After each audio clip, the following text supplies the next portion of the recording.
These are 8 wide receiver sleepers and busts for the 2023 redraft fantasy football leagues. We're going to go through and give you 4 sleepers and 4 busts relative to their ADP. So for our sleepers, kind of like after round 7, 8-ish in that range, and busts could be anyone. We'll start with the sleepers. I'll take the first one here. First sleeper is Quentin Johnston. He has an ADP right now of, in the 10th, 11th round. And, he's someone that I think in home leagues is definitely going to go around there, maybe even a bit later. And he's just in a range of where wide receivers are typically bad picks in this area. Like, you should already have a lot of your wide receivers drafted by now. But he's one of the only ones in this range that actually has standalone value because he's going to be the wide receiver 3 in the pass heaviest offense in football, which is the Chargers. And Mike Williams, Keenan Allen. Allen's getting older. Mike Williams has struggled to stay on the field at times. He could definitely. So not only does he have standalone value, but if any of them were to go down, he would immediately, go and he could be like the wide receiver 1 on that team. And with Herbert, that's incredible. So he's a freak athlete. And he also fits exactly what Herbert and Kellen Moore want to do, which is throw the ball downfield. So it just, if you need some receivers, if you're kind of made the mistake of not getting him early, I would definitely get him. But if you are even loaded up at receivers, I would take him just as someone down the stretch of the season, especially, that could dominate. So take Quentin Johnston. Big boy, going to be a red zone threat to go along with those other guys. Yep. All right. Our second wide receiver sleeper is going to be Courtland Sutton. He is going in like the middle of the 8th round right now, wide receiver 43-ish. And initially, we weren't quite as high on him as we are now. We thought he might be getting moved before a couple of those wide receivers in the Broncos room got hurt. And so from what we can tell, he's staying put in that offense and is likely the wide receiver 2 there. While he hasn't produced like we thought he would, he's still only 27, and you're getting him 60-ish picks after Jerry Jeudy is going. He's going in. I think his ADP is actually like close to 120. Okay, I got 102, but I could be wrong. 10th round kind of. So he's going so far after Jeudy. Yeah. And last year he led Denver in targets, air yards, and red zone looks. He was 16th in the league in route wins and 12th in open rate, while only getting a 72.5%, which was 71st in the league amongst wide receivers of targets that were deemed catchable.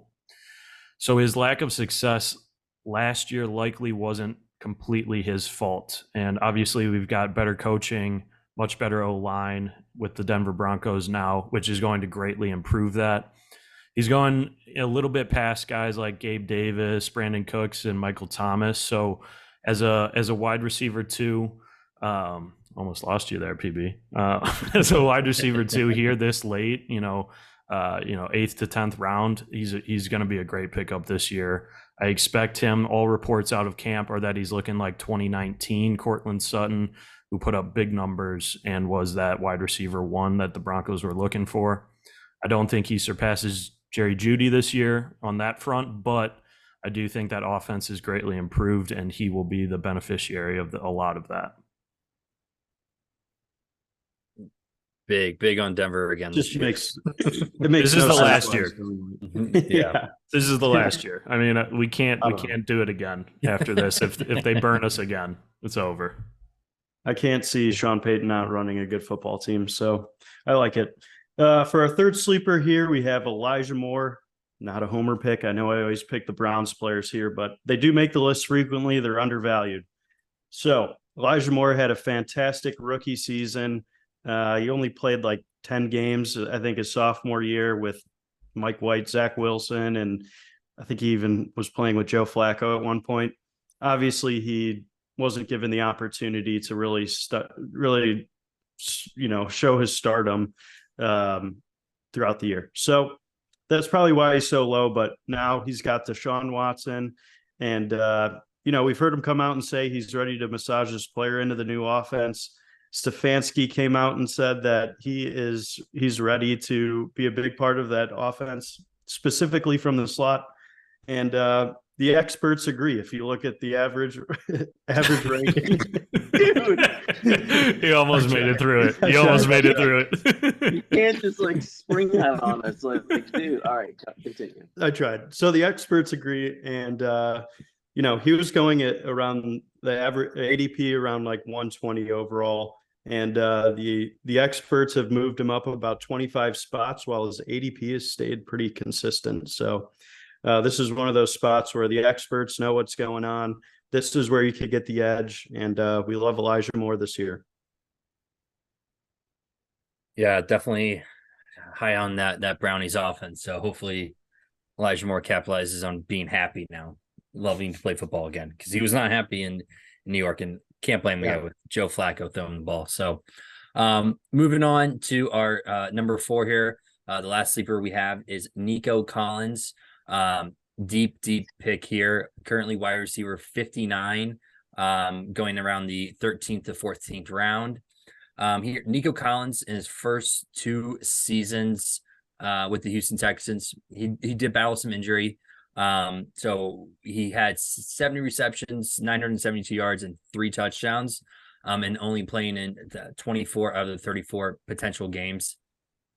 The other big thing here with Nico Collins is he had the lowest catch rate out of any receiver last year, or one of the lowest, with a 62% catchable rate, which if you do math, that is a failing grade. So not good by any means. So big neck Wills or Davis Mills did not benefit, or he did not benefit from that. Now obviously they brought in CJ Stroud, rookie quarterback, who we'll see how he is. Rookie quarterbacks tend to kind of flutter their first season here, but the biggest thing is the target share that he's going to receive in that offense. I mean, if you look at the wide receiver room, I mean, it's old man Bobby Trees, Noah Brown, and Dalton Schultz at this point in time, and John Mechie's there too. But John Mechie was playing like special teams the other day, and he hasn't looked that great in the preseason so far. So expecting Nico Collins to be probably the wide receiver number 1 in a team that's probably going to be down in most games. They're being thrown the ball a lot. So the fact that you can get a wide receiver, 1 for a team that deep down into the draft is pretty remarkable. So the last thing I have for you guys here. So in 9 healthy games last year, Nico Collins was on pace for 119 targets. And he had a season high 10 targets with the game Brandon Cooks was not in. So last year, obviously, he was battling with Brandon Cooks. So now Brandon Cooks is not there. He's the clear-cut alpha receiver, I would like to say. So like I said, a potential number 1 receiver at the end of round 13 to 14 is a great pick and a really good sleeper candidate for us. Yeah, and CJ Stroud, while rookie quarterbacks tend to struggle, was one of the most accurate quarterbacks in college football history. So, I mean, he's going to have a better catchable ball rate than 61.5%. I'll tell you that much. Yes, definitely. All right, now we will move on to some busts. First one, we got Deebo Samuel. He's going kind of in the late 3rd, early 4th. He finished as wide receiver 38 last year. I know there was a few injuries, but he only actually missed 4 games, the whole year. So in the entire year, he only had 2 top 10 finishes and only 1 after CMC was traded. His finishes with CMC there, wide receiver 49, wide receiver 6, which is the one time he finished top 10, wide receiver 64, wide receiver 42, wide receiver 24, and wide receiver 69. That's terrible. You with CMC there, with Ayuk emerging, and it seems to be that he's like Kittle or Purdy's favorite target. when like all the Kittle healthy, when all these guys are on the field, it's just tough for Deebo to pay off this price. He's not running the ball as much with CMC now there. Yes, I think he's gonna have a few big spike weeks. That's what Deebo does. Like his yards after the catch is insane. But in redraft, where you're trying to get those consistent points, like a good floor every week, Deebo is just not that guy. He's not going to be a reliable wide receiver too, in my opinion. And also, I know a few of you are actual Purdy believers, but I'm not a Purdy believer at all. So, there's some other receivers going like right around Deebo, like Calvin Ridley, who I'd rather have, even someone like Keenan Allen, who goes later than him. So, yeah, I'm out on Deebo this year, especially in redraft leagues. Yeah, I mean, he was definitely one of the guys who was affected negatively when Purdy stepped in.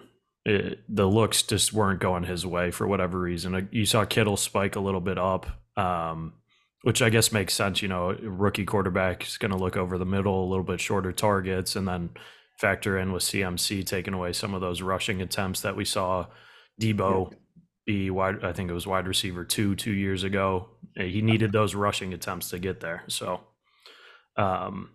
yeah. Next guy we've got, household name, OBJ. Currently going in the 8th roundish, coming off of a torn ACL in 2 of the last 3 seasons.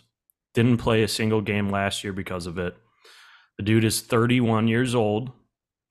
Hasn't had more than 5 touchdowns since he was on the Giants in a season. Has about 800 yards and 8 touchdowns since 2019. And there is a lot more competition in the Baltimore wide receiver room than there ever has been, right? They draft Zay. They've got Bateman healthy. Obviously, Mark Andrews is the number 1 target there. And all 3 of those guys fit Lamar's passing game significantly better than Odell does. He's a guy who's going to be, when he pays off that price, it may be 1 or 2 weeks throughout the year, and it's going to be because he caught a bomb or 2 and took it to the house. But in terms of redraft, he's not a guy that you're going to be starting week in and week out reliably. On top of that, this will likely change here as we get closer with the emergence in the preseason of Zay, but he's currently being drafted ahead of Zay Flowers and Rashad Bateman. And a lot of it is in casual drafts and off name recognition. But if all of 3 of those guys stay healthy all year, I am supremely confident that Zay and Rashad Bateman are both finishing ahead of Odell Beckham. So definitely a guy to avoid, a guy that you might see in the 8th round and go, oh, I know that guy. Of course, Odell, stud. Obviously the catch, all that, but he's a guy that you want someone else in your league to bite on, to overpay for, and target these other wide receivers in Baltimore ahead of him. Yeah, not a good value there. Let those fantasy players who don't know what they're doing take him, and that's where you're going to get the edge. Another one of those cases is someone's going to see Kadarius Toney sitting there from the Chiefs offense. Oh, Patrick Mahomes is awesome. Terrible pick. Aside from the injury concerns, which we're talking about a guy who has worse hamstrings than Keenan Allen. Okay. So let's just focus on when he is healthy. There was 1 single game last year that he eclipsed a 40% snap count the entire year. So he is not playing very much at all. I don't know why he's going this high. You could get guys like we just mentioned way later. So he makes no sense to me. Sky Moore's probably the one to go after there if you don't get Kelsey, if you really love the Chiefs. So stay away from Toney. He's a huge injury concern. Fantasy is all about limiting your risk. There's just no reason to bite at him at his current ADP, which is 108. So he already got hurt in preseason. It's like, yeah, he's already dealing with a knee injury. Like, come on. It's just, yeah, it's tough because he's electric when he's out there, but it's just he's so unreliable, and he's just a guy. If you draft, you're gonna feel like you have to keep him on your bench because you're like someone else is gonna pick. So he can just be like a dead spot on your bench, just like this, and you hate that's horrible for fantasy. So everyone wanted him to be Tyreek Hill, and he's not. So he has the speed, sure, but that's about it. I don't think anyone's Tyreek Hill except for Tyreek Hill. That's very true. True that. all right, round All this right. out. All right, coming in with the last wide receiver bust is Adam Thielen. Not feeling it this year. He is going in round 14, wide receiver 54 off the board, which is absolutely crazy to think about. With wide receiver, some of the sleeper wide receivers we just mentioned. This guy is about to turn 33 years old. Don't know why Carolina decided to throw $25 million at this guy, because over the past couple of years, even on a pass-heavy Vikings team where he was the clear-cut number 2 option, he has been on the downhill, rapid decline, I should say, very quickly. Last year, he averaged 6.7 yards per target, the lowest in his career ever. The other big thing with him, he received 22 red zone targets last year, which was very high for a player, and he only had 5 touchdowns. That is, first of all, that's an absurd amount of targets for a red zone for wide receiver, especially with Justin Jefferson on the team there, and only finishing with 5 touchdowns. That production probably will not happen again, especially with Bryce Young, another rookie quarterback here that is leading the Panthers. Especially, Frank Reich, whatever you might think of Frank Reich. I mean, I think he's a terrible coach, but that's for another time here. They're more of a run heavy. I mean, they're a run first team, especially with a rookie receiver. They're not going to just, let him air the ball out as much as, they probably would want to. They kind of want to keep him, ease him in. Last year, the Panthers were in the top 12 for running. And Frank Reich is known for a running style offense more than a pass heavy offense. And especially with that locker room of receivers, I mean, you got a lot of different young receivers in there as well that are probably much more reliable in terms of being out there week to week. And I think there's a lot of competition and just, again, a lot of mouths to feed for, a wide receiver that going around that end of the 14 or around 14, you could get much better value there than a player that's gonna, again, just kind of like PB said, sit on your bench. He's a household name that people are going to go after, and I think you can just go elsewhere than drafting Adam Thielen. So avoid Adam Thielen like the plague. Yeah. We're not Thielen this. No, not at all. All right. Well, that'll do it for 8 wide receiver sleepers and busts. We'll be back for our final episode of this series doing tight ends. Please give the video a like and subscribe. Helps out the channel a lot, and we will see you next time.